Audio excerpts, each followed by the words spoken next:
Welcome to Fiction Audiobooks. If you enjoy the content, like and subscribing would be greatly appreciated. If you have any recommendations for novels, comment below. Please join my Patreon at https://www.patreon.com/fictionaudiobook. Chapter 1.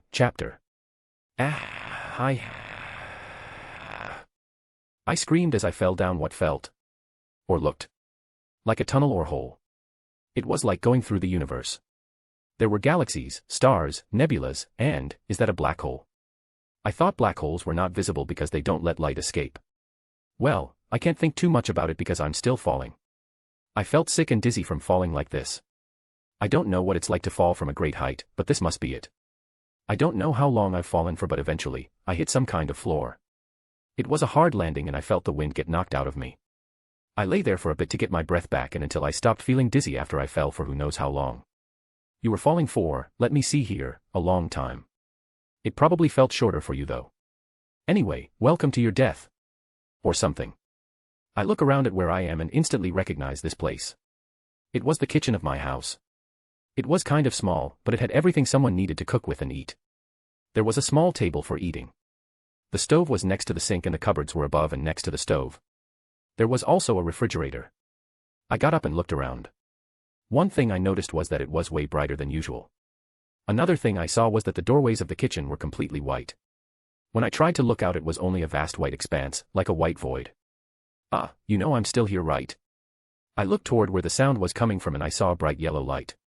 It looked like a lens flare. There were no discernible features whatsoever. You can talk, right? I don't know why you're staring so hard. I chose this form because it's simple to understand and I tend to do this to other people who end up here as well. Are you some kind of god or goddess? I said to this being. I can't tell if they're male or female, or what kind of being they are. Well, from your point of view, it would make most sense for you. But, I am beyond that. I go by many names, but the one that is most to me is more like a title. They speak in a dramatic tone. I get called the author. I can't see a form, but I'm pretty sure they are doing some kind of pose to try to make it cooler than it sounds. So, can I just call you author or something? Yeah, that's fine by me, also don't be so stiff. People who come here are always so stiff, anxious, and nervous. Just chill out, okay? You're here for a reason and you're going to like it. I don't why, but as soon as they said that, I felt an unknown pressure get taken off of me.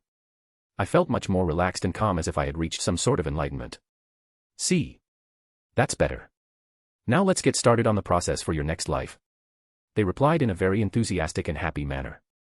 This surprises me a bit since most beings that reincarnate people don't tend to be so enthusiastic and instead are kind of condescending or treat people like they have something better to do. I know what you're thinking and I know some of them, but while they might act like that, they still fulfill their roles. Even if some do try to find loopholes when granting people's wishes. But I'm trying my best to change that stuff and safe to say, they tend to listen to me cause I'm kinda strong and have a lot of influence. Anyway, is there something you want to know? Why are we in a replica of my kitchen? Well, this is what you are most familiar with. You loved cooking a lot in your life and you also loved to eat the things you made. People would also be jealous at how much you ate without gaining weight. So I used the kitchen in your house since this can be a representation of what you liked most. I assume you know everything about my life then. Yeah. It's kind of a requirement for me to be able to do my thing, you know. Makes sense, I guess. So what happens to me now? Well, obviously we get you ready for your next life. Are you excited? Because I am. So how do we do this then? They are really pushing this along. It must be the enthusiasm getting the better of them. It's pretty simple actually. First, you decide on what kind of powers and gifts you want and then you decide what world or type of world you want to go to. That would be the most direct approach, but you might not fully get what you want. What do you mean by that? Okay, so you know karma, right? Yeah, I do and I already have an idea about this is going to work. Good, you catch on quick. It's not exactly karma, but you can treat it as such. If you decide to have full control of what you want, you will only get to spend the karma you have now, but if you decide to forfeit some kind of control over your choices, you can sum bonus points when it comes to your powers. Think of it as a trade-off. You can decide how you want to do it if you decide to go that route. Okay, I think I got it. So, what if, hypothetically, I leave everything up to chance, in like a lottery or gotcha system? Whoa there. Me personally, I wouldn't do that, but I'll say this though, you would have a lot of bonus points added to your karma. Can I see the lottery system? When I say that, a blue holographic screen shows up with two wheels. One for powers and another for the world. I couldn't even see the options on there cause there were so many that it looked just like one solid color from all the lines overlapping. It was the same case for the other one. As you can see, you could do that, but even I would recommend you to think differently about this decision. You might have a bit of good luck, but that won't be enough to help you in this scenario. You should be more considerate of how you decide this. Take as much time as you need. Okay. I think I have something for how I want to decide this. So for the powers wheel, I chose to have it decide on a character and then get their powers. And for the world I want to leave it as is. I decided it like this since if I get a strong character, I can make them stronger with the bonus points I'll get when customizing their powers, and if I get a weak character I can amp them up as much as I can. Is that your final decision? Ah, yeah. You don't sound too sure about this. Are you positive? Yeah. I don't know why, but I'm sure they were looking at me closely, examining me for every little detail. Well, whatever you say, it's your life, but I guess I could throw you a bone or two, cause there were a couple of ways you could have gone about this better. Anyway, let's get started. The power wheel changes its name to character wheel, and it glows a little, but there is only a slight change. It's still practically only one solid color cause of all the choices present on there. So, what do you want to decide first, character or world? They tell me in an excited tone. I want to decide the world first. Knowing what world I would be in is important since I can adjust the powers of whatever character I get. The wheel immediately starts spinning very fast. If the author didn't tell me it was spinning, I would have thought it was staying still. After a few minutes, it starts to slow down until it finally lands on a world. That time I got reincarnated as a slime. Wow, look at that. I guess you lucked out a bit. There were a lot more dangerous world you could go to. Well, that's not to say this world isn't dangerous, but it's more manageable, you can say. Alright, let's get to your character. The wheel spins again and what it lands on brings joy and excitement to my face. This character would be very good in this world. Arttoria Pendragon. Sensational. I thought to myself looking at the selection. Whoa. You lucked out big time here. As they say that, another smaller wheel pops up with numbers on it. It spins and it lands on the number 3. Wow, are you blessed by luck or something? Author, what does this mean? Okay, let me start from the character wheel. You landed on Arttoria Pendragon, but you'll notice that it doesn't specify which Arttoria. You know, like, if it's her saber version, lancer version, etc. And since you left it up to chance, the smaller wheel rolled for how many versions of Arttoria you can combine into one that lets you harness more power from all the versions you choose. You basically rolled a wildcard Arttoria template for yourself. This is exciting. Now go on, make your choices. I can't wait to see what you come up with. Now, Arttoria is a very strong character, and some obvious choices that come up are saber and lancer versions, so that leaves me with a third option. Well, there are really only two options for my last choice. Caster Arttoria or the goddess Reincarnated, even if she is a little like Lancer Arttoria, but she's a whole different version for a reason. She is also a goddess, so yeah, I have my choice here. I pick Saber, Lancer, and Goddess Reincarnated for my 3 choices. That's about what I expected. Anyway, this is where the fun begins. The holographic screen suddenly changes its display to an empty box filled with nothing except headlines like skills, equipment, and things like that. Okay, first things first, choose your appearance based on your 3 choices. I choose Lancer Arttoria for my appearance. I immediately respond to them with probably a little too much enthusiasm and excitement. On the holographic display appears Lancer Arttoria wearing full armor while riding her horse, Dun Stallion. The author stays silent about my decision. I feel like they are staring hard at me. Like they are judging me or something like that. You have a sort of type and preference, don't you? I don't really mind though, it's never wrong to appreciate the beauty of an attractive person. What? No. It's not like that. I chose her because, she is taller. Yeah, I chose her because she's taller. What's with the stuttering then? And also you are being a little defensive about this whole thing. You're the one that's being all pushy about this and making it a bigger deal than it is. I quickly say back to them. Although I feel like I'm blushing. Wait. Blushing? Really? Haha, you should have seen your face. I'm just kidding. Now that your appearance is chosen, let's get to customizing your skills for your new world. How will this work? There are a lot of things to make skills from each of them. That is true, but there are many similarities between all 3 of them. The first main difference would be their choice of weapon, but they all have used Excalibur and Reincarnated, so it depends on how you see it. Look, let's not get into super deep detail and technicalities. Feel free to ask me to include any skills, powers, or abilities. Just have fun with it. I'll tell you if something is beyond your karma or when you've reached your karma limit. Alright, can I ask for Excalibur, Reincarnated, Avalon the Sheath of Excalibur, and the Armor of Lancer Arttoria? Yes, but do you want just the weapons or also the skills that will correspond to them? The equipment minus the armor can have ultimate skills applied to them. Well, actually if you spend all your karma as well as the bonuses for leaving everything up to chance, you will only have enough for the equipment you asked for and 2 ultimate skills corresponding to them. What if I only want 1 ultimate skill and a couple of unique skills and the rest of the equipment can stay as is? You could do that, but they are ultimate skills, you know. Yeah, but if I have more unique skills at my disposal I can get more ultimate skills later if I can manage to get an evolutionary process or something similar. Thinking about the future and long term, you know. I guess. Anyway, so you want Excalibur, Reincarnated, Avalon, and the Lancer armor. So what ultimate skill do you want from the options and what grade do you want the weapons to be?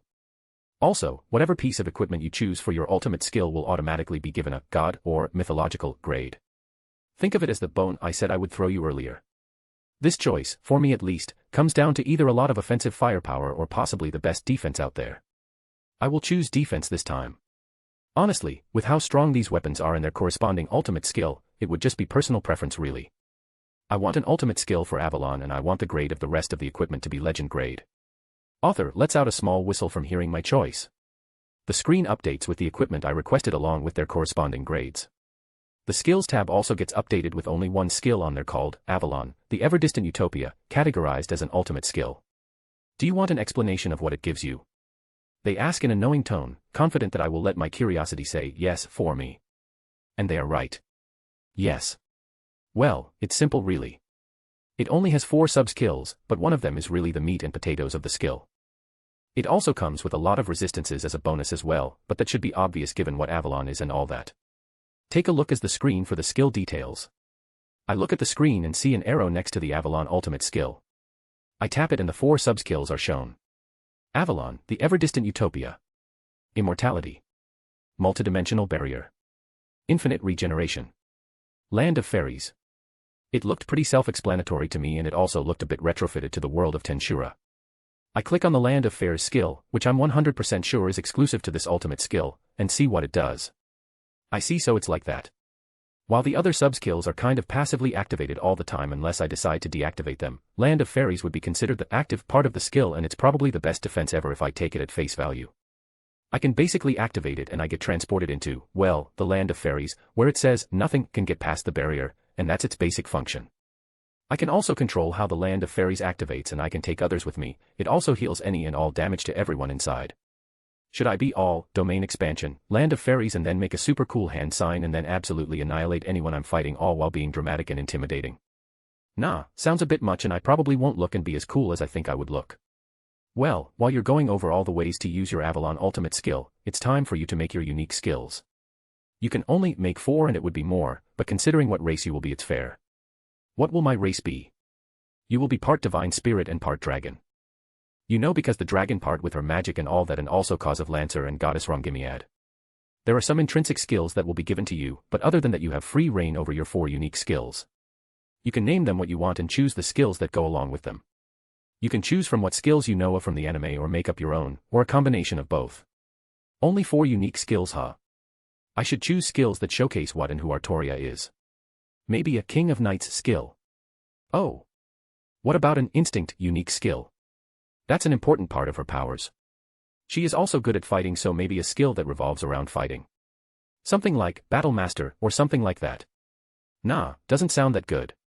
She is good with a sword and lance, but I can't do something like Swordsmanship or Lance Master since they can go under one unique skill. Something that encapsulates both a sword and lance as well as her other fighting skills. Maybe Adaptable Bald Combat. Yeah, that sounds good. Okay, that's 3 down now for my 4th one. Oh, can't forget about her dragon part. She has part of the red dragon in her, so maybe element of the red dragon. Well, technically it's all Albion since he's the red and white dragon, at least in Fate lore that I know of. Ah, doesn't matter. I have decided my choices for my unique skills. The names for the skills will be Instinct, King of Knights, Adaptable Blade Combat, and Element of the Red Dragon. Wow, those sound like borderline ultimate skills. Now it's time to decide what sub-skills you want to add to those. Now, I will let you choose some sub-skills and let you know when you can't add any more. For my Instinct unique skill, I want the subskills thought acceleration, predictive calculation, universal sense, and foresight. Alright, that makes sense. What's next? For my King of Night skill, I want the subskills torrent of light, inspire forces, charismatic authority, riding, and strategy and tactics. Whoa, that's quite the skill set there. I stare at them, not laughing at their joke or pun. Just a deadpan type of stare. It was kind of awkward just being there, no talking between us for a few seconds. Tough crowd, tough crowd. Anyway, continue on. Okay. For adaptable blade combat, I want the subskills lance and sword technique, future attack prediction, analytical appraisal, and all of creation. It's a little iffy at all of creation, but I can see where you're coming from when choosing that skill. You're really stretching the adaptable part of the skill here. Language is an art and can carry a lot of power, but this is only something simple. I wouldn't call me a master at it or anything like that. Little sneaky there, huh? No matter though, go on to your final skill. Alright, for element of the red dragon, I want magic manipulation, magical core, chant annulment, and, I'm stalling here. Why can't I think of another type of skill? Need a bit of help. Well, considering that you are trying to think of skills for this dragon unique skill, why not pick something dragon related? It might not be the Arttoria you know, but that's that and this is this. Do your own thing, you don't have to stick 100% to what you know. There are a lot of things you can add that will still fit in with Arttoria's identity, but be different enough to still make someone think, oh, that's just a different version of Arttoria, and things like that. Well, you don't have a lot more you can add, but that's my bit of advice for you. Yeah, they are right. So what's a skill name that I can use to give me dragon abilities? Something like Dragon's Breath. It sounds cool, but that's probably the only thing I can add. If I try to combine too many skills into one, that would count as a unique skill and I can't add any more. I guess I should add a really cool dragon skill then, and Dragon's Breath does sound cool to me. I'll go with that. I want to add Dragon's Breath for my last skill. Not too bad there. Well, that's about it then. Take a final look at your skills and equipment. I also added your race as well as your intrinsic skills and resistances. The holographic display updates and shows me the overview of my powers. Name, Arttoria Pendragon. Race, Divine Spirit/Dragon. Weapons and equipment. Excalibur, Sword of Promised Victory, Legend grade. Avalon, the ever-distant Utopia, mythological grade. Reincarnated, the spear that shines to the ends of the earth, legend grade. Lancer armor, legend grade. Common skills. Though communication. Extra skills. Intrinsic skills. Spirit transformation. Invisibility, when transformed into spirit form. Intangibility, when transformed into spirit form. Presence concealment. Dragon hockey. Unique skills. Instinct. Thought acceleration. Predictive calculation. Universal sense. Foresight. King of Knights. Torrent of light. Inspire forces. Charismatic authority. Riding. Strategy and tactics. Adaptable blade combat. Lance and sword technique. All of creation. Future attack prediction. Analytical appraisal. Element of the red dragon. Magic manipulation. Magical core. Chant annulment. Dragon's breath. Ultimate skills. Avalon, the ever-distant Utopia. Immortality. Multidimensional barrier. Infinite regeneration. Land of fairies. Resistances. Physical attack nullification. Holy demonic attack resistance. Spiritual attack resistance. Pain resistance. Abnormal condition resistance. Natural effects resistance. Whoa. Looking at it all come together really shows just how strong this is, and I'm pretty sure I could have done a better job at picking skills, but I could not have asked for a better start to my new life. You must be happy looking at all those skills, but unfortunately, it's time for us to part. I wish you best of luck and have fun in your new life. What? Just like that? Yep. At least let me say then yo dash, I couldn't finish what I wanted to say before I felt like I was pulled into the ground at extreme speeds. It was like falling into the tunnel that brought me here, but now it's me falling backward instead of face down. I kept falling until I hit the ground before me, but this time I didn't feel anything. I know I hit the ground at fast speeds, but I didn't feel like I was hurt or anything was wrong with me. I got up and immediately noticed that I was lying on some grass. Looking around, I saw a sea of trees around me and a small path that looked to be made naturally. My best guess is that this is the Great Jura Forest. Now that I know where I am, I need to know when I am. Chapter 2, Chapter. Walking around the forest, there is one thing I notice. I haven't met or seen a single living thing.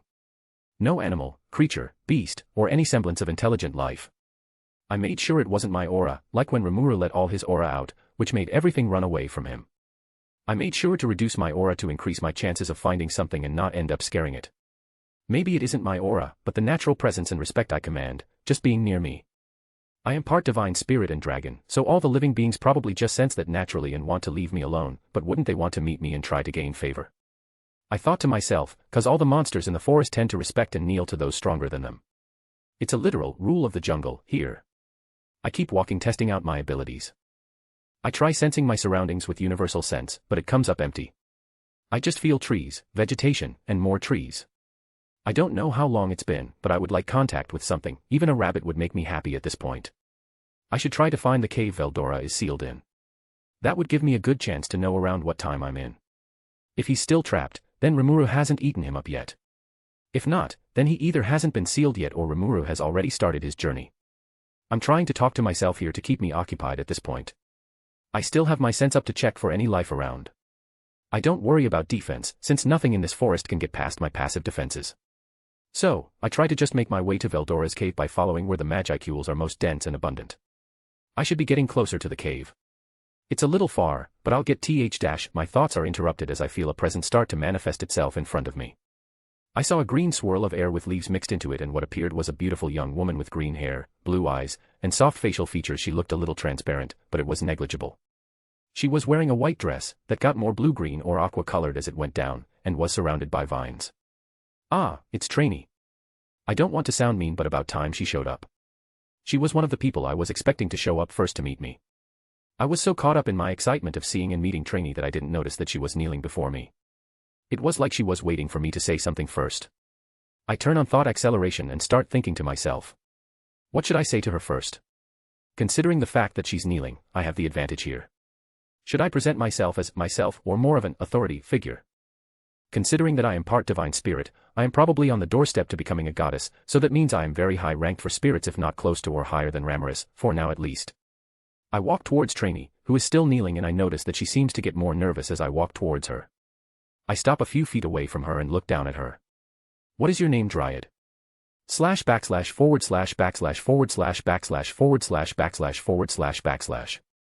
A few minutes before Trainee appeared. Trainee was currently a wreck. She was anxious, nervous, and panicking, but she also felt some happiness and excitement. The reason was the woman currently strolling through the Great Jura forest. She may be hiding and controlling her aura, but Trainee knew better. She didn't need any aura to let others know how strong she was. Trainee felt it, even more since she was a dryad and a spirit. She could feel that she was a divine spirit.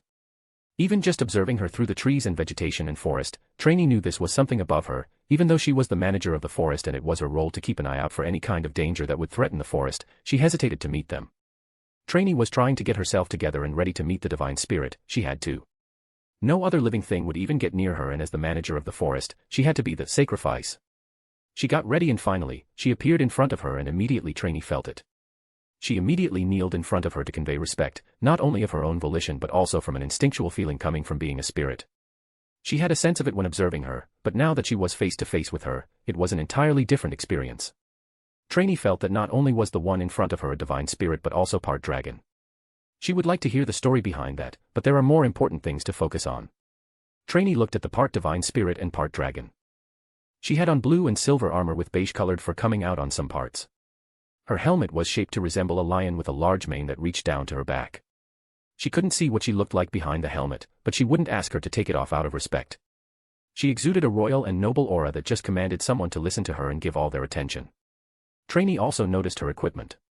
Her sword, lance, and armor were so exquisite and high quality that they would bring even the best blacksmiths to their knees in sheer awe of the craftsmanship.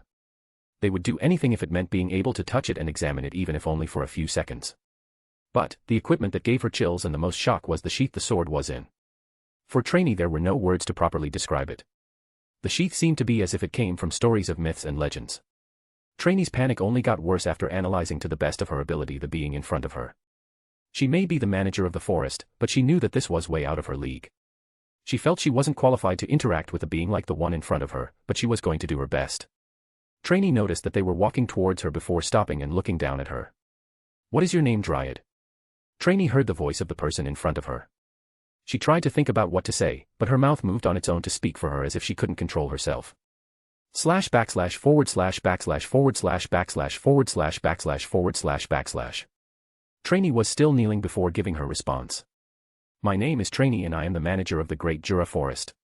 Can I know your name, Divine Spirit? Name, huh? Well, I guess my old name doesn't matter here anymore. Since my name was changed to Arttoria Pendragon, I might as well use it.